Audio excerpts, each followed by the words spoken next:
Hello નમસ્તે. એમાં શું છે કે આજે આખું અઠવાડિયું છે ને આપણને ખબર છે કે દેશ જ્યારે ગુલામ હતો તો એની સામે લડવા માટે બધા જ લોકો આવેલા હતા. પછી મજદૂર હોય, કિસાન હોય, સૈનિક હોય, ઇવન જે જંગલમાં રહેતા હોય, આદિવાસી લોકો હોય, બધા હોય. પણ આ છોકરાઓને એટલું બધું ના ખબર હોય કે આ બધા કઈ રીતના લડી લે, કઈ સહન કરેલું.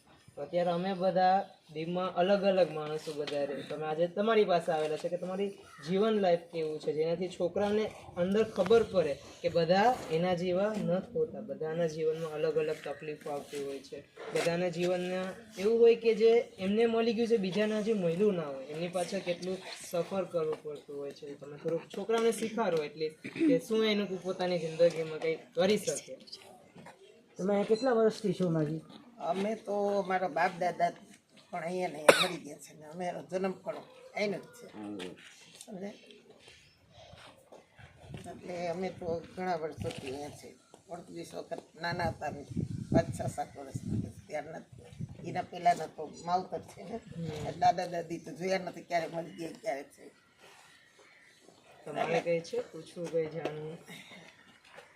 તમે કંઈક શીખો. બધી ગરીબીમાં જીવા પછી હવે કુદરતે થોડું થોડું છોકરા વળી કામકાજ કરે ને એમાં જિંદગી જીવે જ અમારી રીતે. બીજું તો શું, બાકી તકલીફ તો ભાઈ પહેલાં બહુ હતી. છોકરાને ભણાવવાના પૈસા પણ નહોતા, છતાંય જેમ તેમ કરીને ભણાવ્યા એમએ બીએડ કરાવ્યા બધા છોકરાને. હજી છોકરા નાના અમારા ભણે જ છે.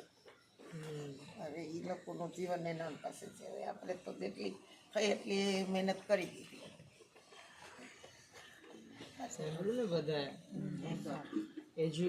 ભણવા માટે માવતરને કેટલી તકલીફ પડે છે. જો દાઢી કરી બધું બજારમાં વેચવું, આ કર્યું, એમના ભણવાના પૈસા ભેગા કરીએ ને યુનિફોર્મ ન કરીએ, એનું બધું જ કર્યું સમજાય.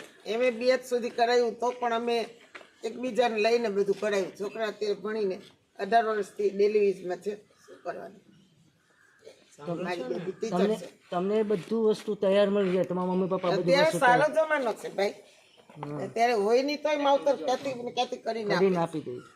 ત્યારે 2 ને 5 રૂપિયાની દાઢી મળતી હતી, એમાં બધા મોટા થયા. નળિયાવાળા ઘરમાં રહી રહીને થાય, પાણી પડે વરસાદમાં, બધું થાય, બધું સહન કર્યું. સાંભળજો, કોઈ માજી નથી બોલતા, તમારા પેરેન્ટ્સ જ બોલે છે. તમારા પેરેન્ટ્સ પણ આવી રીતના જ છે. રસ્તા તો બહુ જ તમારા ઉપર બહુ ઉમેદ હોય, પોતે ગમે એવી પણ જિંદગી બતાવી પણ તમને અમે તો સૂકો રોટલો ખાઈ લઈએ, પણ તમારા માટે તો ગરમ કરીને મૂકીએ કે મારા છોકરા ભૂખા તરસ આવશે, એમને દેવ ખાવું પડશે. અમે થોડા ભૂખા પડી જતા, એવો પણ સમય હતો સમજાય. પોતે ભૂખા રહીને તમારું પેટ ભરે છે તો તમારી શું રિસ્પોન્સિબિલિટી છે? એટલે વધીને માવતરને સંભાળો, છોડ નહીં દેતા. નીકળે તમે પછી ખબર છે ને બધા. અત્યારનો જમાનો તો એવો જ છે બાપા. ઘણા દે, કોઈ દીકરો સારો હોય તો કોઈ બહુ ખરાબ હોય, બહુ વાળી હોય તો એવું બધું હોય. ખોટા વ્યસન ને આવા ને તેવા બચપનથી લઈ લઈ પછી માવતરે તો મહેનત કરી પાણીમાં જ જાય. સાંભળો છો ને, કોઈ વાત તમે કોઈ વ્યસનમાં જવાનું પણ નહીં. જો તમારો દોસ્તાર એમ કે તમારો દોસ્તાર હોય તો વ્યસન કર, તો તારે કહેવાનું કે તું મારો દોસ્તાર હોય તો છોડી દે.